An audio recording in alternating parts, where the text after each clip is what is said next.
Toxic parents who abandoned me at 19 showed up at my daughter's birthday party to demand money, and later tried to sue me for $60,000 I never took. Hi, everyone. I'm Ryan, 29M. A few days ago, my wife and I threw a birthday party for our daughter, Ava, who just turned 4. It was a big day for our little girl, and we'd gone all out. We invited our coworkers with kids, some of Ava's little friends from her daycare, and their parents. It was a light-hearted, fun event for the most part. But, for reasons I'll explain in a moment, things took a turn that left me questioning a lot. I didn't just invite Ava's friends, I also extended an invitation to my estranged parents, Linda and Frank, who had reached out to me for the first time in over a decade just 2 weeks prior. What should have been a joyous occasion became a hotbed of awkward tension and drama, thanks to them. Their actions and the fallout have been weighing on me ever since. But before we dive into what went down at the party, let me give you some backstory to explain why my relationship with them has been strained for so long. When I was 19, fresh out of high school and excited about starting college, my parents kicked me out of the house. It wasn't like they didn't know what they were doing, they made it perfectly clear that they'd been waiting for the day they could finally get rid of me. They didn't sugarcoat it. They wanted to live life on their own terms without having me around to hold them back. The timing couldn't have been worse. Not only was I blindsided by their decision, but they also chose to break the news on my 19th birthday, of all days. They said it was time for me to grow up and take care of myself. Looking back, I realized that this wasn't some spontaneous decision. It was probably something they'd been planning for years. Growing up, Linda and Frank weren't exactly parents of the year. They provided for me in the most basic sense, food, shelter, clothing, but that's where their involvement ended. I don't remember them attending a single school event, helping me with homework, or even asking me how my day went. My childhood was a lonely one, filled with unmet emotional needs and the constant knowledge that I wasn't wanted. As I stood in the living room on my birthday, watching them tell me to pack my things and figure out my future, I felt an overwhelming mix of anger and sadness. It wasn't just the fact that they were kicking me out, it was the way they framed it as a favor. They said, "You'll thank us one day. You need to learn how to stand on your own 2 feet." Of course, I pleaded with them. I told them I had no plan, no money, and nowhere to go. College was just a few months away, and I had no idea how I was supposed to manage without their support. I even offered to help out around the house more or pay rent if they let me stay, but they didn't budge. They were determined to move on with their lives, free of any responsibilities. Their grand plan? To sell the house, use the money to start an online business, and travel across the country in an RV. They made it sound like the ultimate dream, but I couldn't help feeling like my future was being sacrificed so they could chase theirs. In the days that followed, I scrambled to figure out my next steps. I'd been working part-time as a cashier at a local grocery store, and while I had some savings, it wasn't nearly enough to support myself long-term. I started reaching out to extended family members, hoping someone would take me in. Unsurprisingly, most of my relatives either ignored my calls or gave me half-hearted excuses. It was clear that nobody wanted to get involved. My parents had always been the black sheep of the family, and I think that stigma extended to me by association. But just as I was about to give up, I got a response from someone I barely knew, my mom's cousin, Greg. Uncle Greg lived in Ohio, several states away from where I grew up, and we'd only met a handful of times at family reunions. I sent him a long, desperate email explaining my situation, and to my surprise, he replied almost immediately. Greg told me I could stay with him temporarily, but there were conditions. He was a practical, no-nonsense kind of guy, and he made it clear that I'd have to pull my weight around the house. He also ran a small cafe and said I could work there part-time if I needed income. It wasn't an ideal solution, but it was the only lifeline I had, so I packed my bags and headed to Ohio without even saying goodbye to my parents. They didn't try to stop me. In fact, they didn't even ask where I was going. For all I know, they didn't care. Living with Uncle Greg was an adjustment, but it was also the first time in my life that I felt truly supported. Greg was eccentric, with a sharp wit and a dry sense of humor, but he had a good heart. He took me in when no one else would, and he kept his promise to help me get back on my feet. Greg's Cafe became my second home. I started as a cashier, but over time, I learned how to manage the business, handle inventory, and even interact with customers in a way that felt natural. Greg was a great mentor, and he always emphasized the importance of hard work and integrity. After a few months, Greg made me an offer that changed everything. He said, "If you're serious about going to college, I'll cover your tuition. But you have to prove to me that you're willing to work for it." I jumped at the opportunity. Over the next 4 years, I juggled a full course load and part-time shifts at the cafe. It wasn't easy, but I was determined to make the most of Greg's generosity.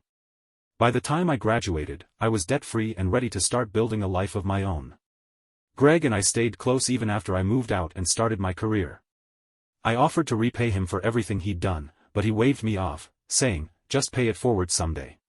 Unfortunately, Greg passed away from a heart attack a few years later. Losing him was devastating, but I'll always be grateful for the impact he had on my life. After leaving my parents' house, I never looked back. They didn't reach out to me, and I didn't reach out to them. They missed my college graduation, my wedding, and the birth of my daughter. For a long time, I assumed I'd never hear from them again. Then, 2 weeks ago, I received a message from Linda. It came out of nowhere, and it was jarring to see her name pop up on my phone after all these years. She said she and Frank wanted to make amends, and they'd heard through a distant relative that I now had a wife and child. Linda's message was full of vague apologies about mistakes they'd made in the past and how they wanted to fix things while they still had time. They also mentioned wanting to meet their granddaughter, Ava. At first, I didn't respond. I felt a wave of anger and resentment bubbling up inside me. How dare they show up now, after everything they'd put me through? But Amanda, ever the optimist, encouraged me to give them a chance. Amanda grew up without her parents. They passed away in a car accident when she was a baby, and was raised by her grandparents, who have also since passed. Family means everything to her, and she wanted Ava to have some connection to her grandparents, even if it was complicated. Reluctantly, I agreed to invite Linda and Frank to Ava's birthday party. In hindsight, I should have trusted my instincts. The day of Ava's birthday party arrived, and we were excited to celebrate. Amanda and I had spent weeks planning every detail, from the decorations to the menu. Ava was thrilled. It was her first big girl party, complete with her favorite princess-themed cake and balloons. I wasn't thrilled about Linda and Frank showing up, but I'd decided to keep things civil for Amanda's sake. When they arrived, it was an hour before the other guests, which gave us some time to talk one-on-one. I greeted them at the door, and it was strange seeing them again after all these years. They looked older, of course, but something about them felt unfamiliar. I introduced them to Amanda, who was polite and welcoming, and then to Ava, who was a little shy but warmed up to them quickly. At first, the conversation was awkward but harmless. We made small talk about Ava's daycare and her favorite toys, and they shared some generic stories about their travels over the years. They seemed friendly enough, but I couldn't shake the feeling that something was off. After a while, Amanda went into the kitchen to prepare drinks for everyone, leaving me alone with Linda and Frank. That's when things took a turn. Linda leaned in and said, "Ryan, there's something we need to discuss, but we didn't want to bring it up in front of your wife." I immediately tensed up. "What is it?" I asked, trying to keep my tone neutral. She glanced at Frank, who nodded, and then she said, "We're really struggling right now. Traveling was expensive, and we've run into some financial trouble. We were hoping you could help us out." I stared at them, completely dumbfounded. Of all the things they could have said, this was the last thing I expected. "We know you and Amanda are doing well," Frank added. "You've got a good job, and Amanda's in real estate. It wouldn't be too much for you to help us get back on our feet." I couldn't believe what I was hearing. These were the same people who had kicked me out of their house with no plan, no support, and no concern for my future. Now, after 10 years of silence, they had the audacity to show up at my daughter's birthday party and ask me for money? "Are you serious?" I said, trying to keep my voice down so Ava wouldn't overhear. Linda sighed dramatically. "We know we made mistakes in the past, Ryan. That's why we're here, to make things right. But we need your help to do that. We're your parents, and family is supposed to support each other." The hypocrisy of that statement nearly made me laugh out loud. They had done nothing to support me when I needed them most, and now they wanted to guilt me into helping them? I didn't respond right away. I was too angry to think straight, and thankfully, Amanda walked in at that moment with tea and coffee. Linda and Frank quickly changed the subject, but I could feel the tension in the air. The rest of the party was a blur. As the guests started arriving, I did my best to put on a happy face and focus on Ava. She was having the time of her life, running around with her friends and showing off her new toys. Meanwhile, Linda and Frank made themselves comfortable, chatting with Amanda and some of the other parents. Amanda seemed to be enjoying their company, which made me even angrier. She didn't know about the conversation we'd had in the living room, and I wasn't about to ruin the party by telling her. When it was time for Ava to cut the cake, I tried to focus on the moment. She looked so happy blowing out her candles, surrounded by friends and family. For a brief moment, I forgot about Linda and Frank and just enjoyed the celebration. But as soon as the cake cutting was over, they cornered me again.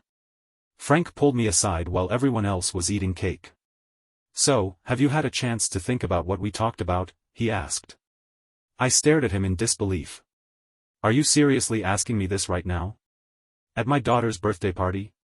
"We wouldn't ask if it wasn't important," Linda said, stepping in. "We're desperate, Ryan. We wouldn't have come if we had any other options." I couldn't hold back anymore. "You've got some nerve," I snapped. "You kicked me out with nothing when I was 19.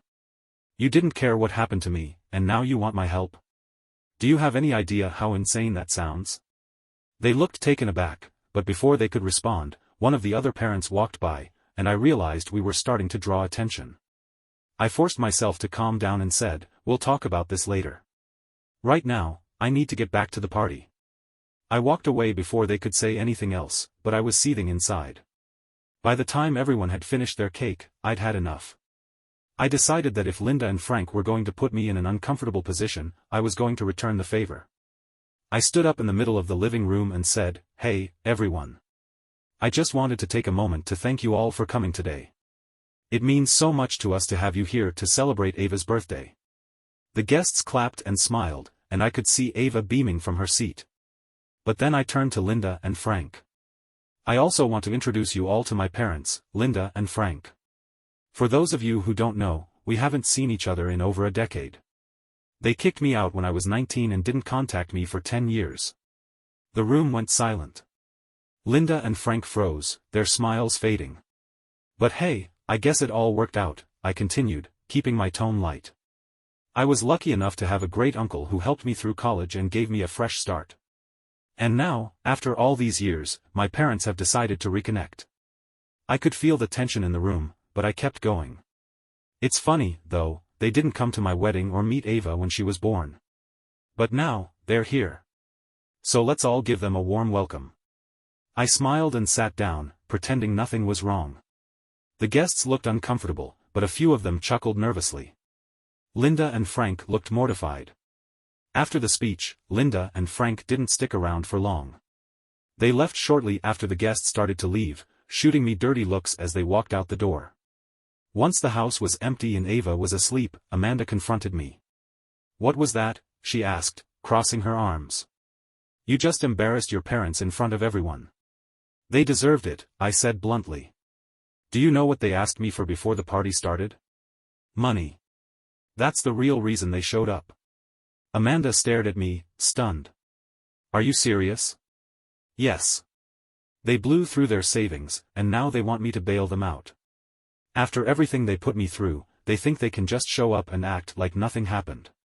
Amanda hesitated, and for a moment, I thought she understood. But then she said, "I get that you're angry, but that wasn't the time or place to bring it up. You made everyone uncomfortable. We argued for hours that night." Amanda thought I should have handled things differently, and I felt like she wasn't taking my feelings seriously. Eventually, she went to the guest room and has been sleeping there ever since.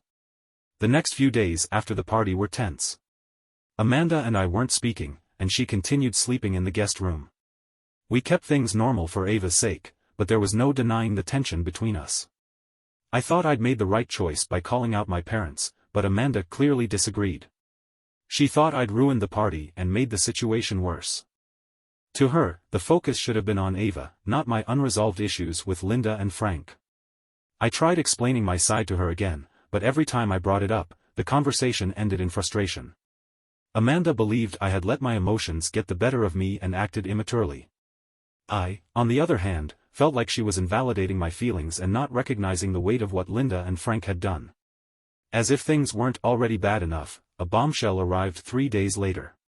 I was at work when I got a call from my lawyer. He informed me that my parents had filed a lawsuit against me, claiming I had stolen $60,000 from them before I moved out 10 years ago. At first, I thought it had to be a joke.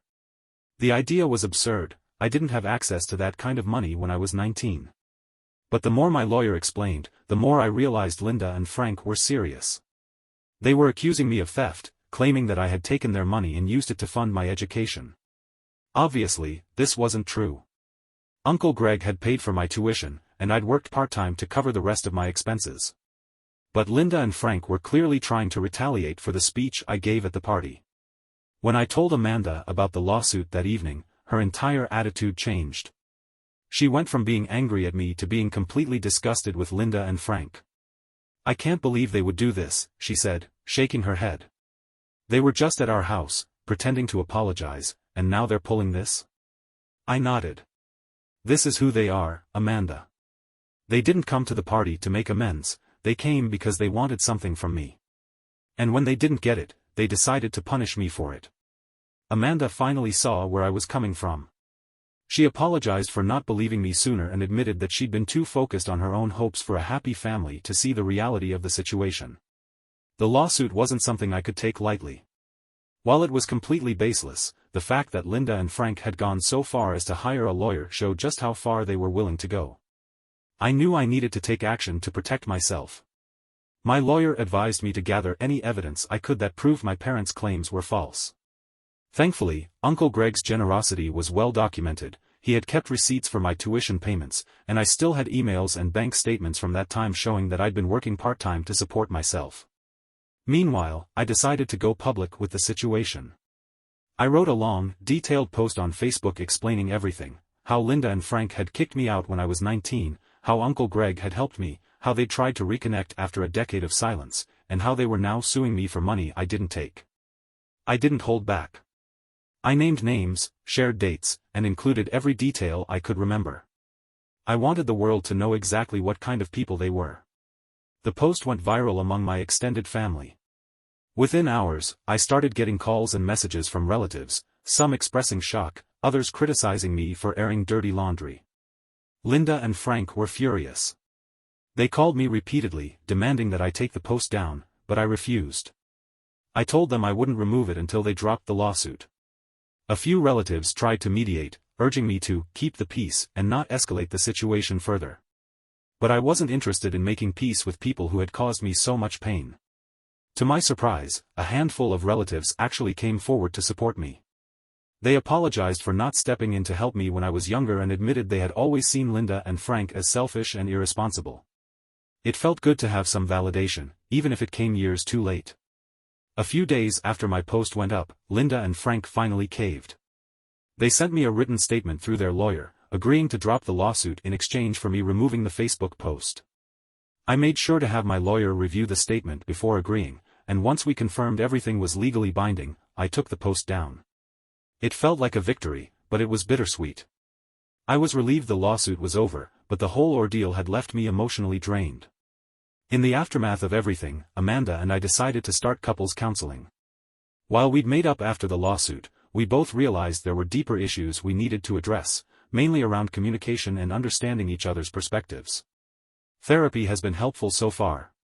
Amanda has been working on being more empathetic toward my experiences, and I've been trying to be more mindful of how my actions affect her. It's a work in progress, but we're committed to making it work. As for Linda and Frank, I've cut them off completely. I blocked them on social media, changed my phone number, and made it clear to the rest of the family that I want nothing to do with them. I don't know what the future holds, but for now, I'm focusing on my family, Amanda, Ava, and the life we've built together. To anyone reading this who's dealt with toxic family members, know that it's okay to set boundaries. It's okay to stand up for yourself, even if it means walking away from people who are supposed to love you unconditionally. Thank you for listening to my story, thank you for watching the video. Subscribe and turn on notifications to be the first to have Radish and real stories with you. Have a great day.